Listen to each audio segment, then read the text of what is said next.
Now, our industry is made up of a range of stakeholder groups, and within those stakeholder groups, we've got subgroups and different sort of motivations, etc. How do you translate your insights into how groups of people get good outcomes together and have those conversations? Because we're talking about a lot of individuals within groups. Yep. And always aligned, and that's the situation that we're dealing with in dairy at the moment. When it comes to a group dynamic, the principles still apply, but they need a little bit of tweaking. So one of the tenets that you can carry into any kind of conversation dynamic, whether it's group or individual, is a sense of curiosity. So if people are shut down to your perspective, or they're not willing to listen to what you have to say, you're not going to get anywhere, individuals or groups aside. So what can we do to get people to a space where they become curious about the intention behind what's happening? Why is this important to you? We need to change the way we're dialoguing and the level at which we're having this dialogue so that it's less about the content, because that becomes a sticky point. This is what politicians do.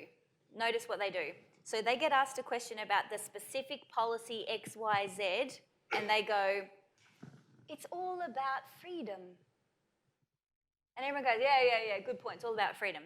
Because we can all agree with freedom, because it's such a high-level concept. We all agree with freedom, but does freedom mean that policy X, Y, Z, you're going to take away my blah, blah, blah? No, I can't agree with that concrete detail, but I can agree when you chunk up the concept.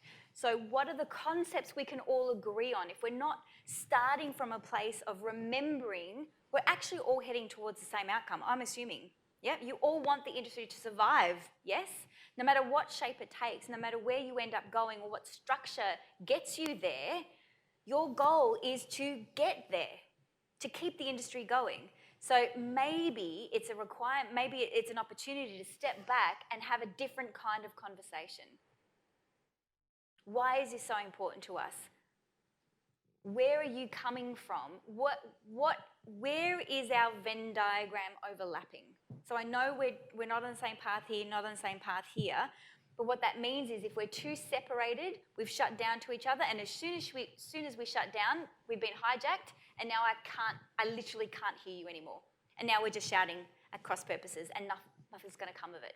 So until we can find that connected space, which starts with curiosity and looking for similarities and getting on the same page and then going back out to the differences, we won't get anywhere.